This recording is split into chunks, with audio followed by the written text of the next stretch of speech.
வணக்கம் big Boss season 8 இன்றைக்கி promo 4லாம் release ஆயிருக்குங்க. So Soundarya வந்து சொல்லிக்கிட்டு இருக்காங்க ராணவை பற்றி. ராணவுக்கு வந்து புத்தியே இல்லை, குழந்த மாதிரி விளாட்றான், நான் சொன்னதுக்காக அவன் வந்து என்னை சொல்கிறான் அப்படின்னு வந்து சொல்லிகிட்டு இருக்காங்க. ஸோ சௌந்தர்யாவுக்கு வந்து நினப்பு என்னென்னு பார்த்தீங்கன்னா, அவங்களுக்கு வந்து புத்தி வந்து ரொம்ப அதிகமாக இருக்குது, சர்ப்ளஸ் ஆகி அப்படி பொங்கி வலியுது அவங்களுக்கு அப்படின்னு வந்து சௌந்தர்யா வந்து நினச்சிக்கிட்டு இருக்காங்க. ஸோ வந்து எப்போ பார்த்தாலும் ராணவ வந்தான்னா, உனக்கு புத்தி இல்லை, ஒன்றும் தெரியாது, உனக்கு ஒரு மூளையில் உட்காரு, அங்கேயே உட்காரு அப்படி இப்படின்னு செம மார்க் பண்ணி அவனை வந்து என்ன அளவுக்கு அவனை இது பண்ண முடியுமோ, டீக்ரேட் பண்ண முடியுமோ எல்லாத்தையும் பண்ணி, எந்த அளவுக்கு அவனை வந்து இந்த கேமராவில் வந்து தெரிகிறது மாதிரி கேவலமாக பேச முடியுமோ எல்லாத்தையும் பேசுகிறது சௌந்தர்யா. ஆனால் அவன் சிரிச்சுக்கிட்டு ஏதாவது ஒன்று சொன்னால் கூட அந்த இதை வந்து இந்த பொண்ணால் ஏற்றுக்கிற முடியாது, மோக்கிங் பண்ணுறான், நான் சொன்னதுக்காக சொல்கிறான் அப்படின்னு வந்து உடனே கம்ப்ளைண்ட் பண்ண வேண்டியது. இன்னொன்று சொல்கிறாங்க ஜாக்லினை பற்றி, என் ஃப்ரெண்டாகவே இருந்துட்டு நான் ஒன்றுமே பண்ணலைன்னு சொல்கிறான், நான் எப்படி இப்போ எடுத்துக்கிறது, நான் ஃப்ரெண்ட்ஷிப் அப்படிங்கிற ஒரு ட்ராப்பில் விழுந்துட்டனா அப்படின்னு வந்து எனக்கு சந்தேகமாக இருக்குது அப்படின்னு வந்து சொல்கிறாங்க. எம்மா இப்போவாது உனக்கு தெரிஞ்சிச்சா இல்லை எப்படி புத்தி வந்துச்சுன்னு தெரியல. ஸோ அது வர தெரிஞ்சது வரைக்கும் ஓகே, இதுக்கப்புறம் நீ எப்படி ப்ளே பண்ண போகிறியான்னு பார்ப்போம்.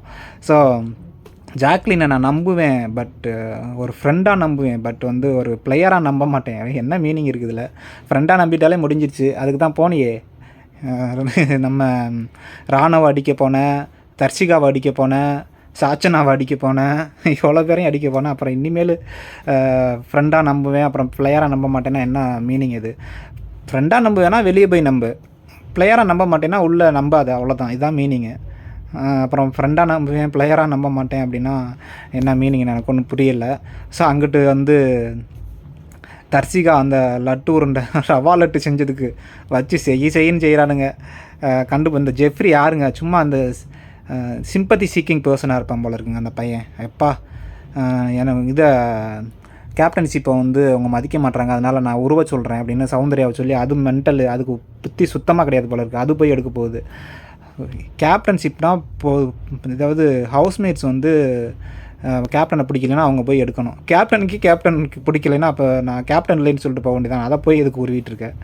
ஸோ வைஸ் கேப்டனும் சரியில்லை, கேப்டனும் சரியில்லை. ஸோ அந்த ரவா லட்டு பண்ணதுக்கு அது சிம்பிளாக முடிச்சிருக்கலாம். சரி பண்ணிட்டாங்க, கொஞ்சம் தான் இருந்துச்சு, முத்துக்குமரன் சொல்லியிருப்பாப்பில், கொஞ்சம் தான் இருந்துச்சு, அது இது பண்ணலைனாலும் வேஸ்ட் ஆகிருக்கும், அதனால் அது பண்ணாங்க அப்படின்னு. ஸோ அதை சிம்பிளாக முடிக்க வேண்டிய மேட்ரை எல்லாரையும் கூப்பிட்டு அந்த சௌந்தர்யா ஓவர் ஆக்டிங் பண்ணி ஒவ்வொரு ஆளும் ஒவ்வொரு மாதிரி பண்ணி கடைசியில் வந்து தர்ஷிகா வந்து நான் இதிலே இல்லைடா, அந்த டீம் அது பேர் என்ன கிச்சன் இன்சார்ஜாகவே இல்லை, என்னை தூக்கிடுங்க அப்படின்னு சொல்லிட்டு போயிட்டாங்க. ஸோ இதுதான் நடந்துச்சு. அது திருட்டு பிரியாணியெல்லாம் விட்டுட்டானுங்க, அதெல்லாம் விட்டுட்டு இன்றைக்கி எல்லோரும் முன்னாடியும் செஞ்சு அந்த எல்லாருக்கும் செஞ்சு அந்த ரவா லட்டுக்காக பிரச்சனை பண்ணி அதை ஒரு பஞ்சாயத்தாக்கி விட்டானுங்க. பார்ப்போம்.